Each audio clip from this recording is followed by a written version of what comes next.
Абай Құнанбайұлы «Сегіз аяқ». Алыстан сермеп, жүректен тербеп, шымырлап бойға жайылған, қиуадан шауып, қисынын тауып, тақымы жетіп қайырған. Толғауы 90 қызыл тіл, сөйлеймін десең өзің біл. Өткірдің жүзі, кестенің бізі, өрнегін сендей сала алмас. Білгенге маржан, білмеске арзан, надандар бәхра ала алмас.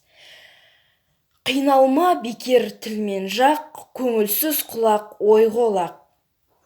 Басында мы жоқ, өзінде ой жоқ, күлкішіл кердең наданның. Көп айтса көнді, жұрт айтса болды, әдеті надан адамның.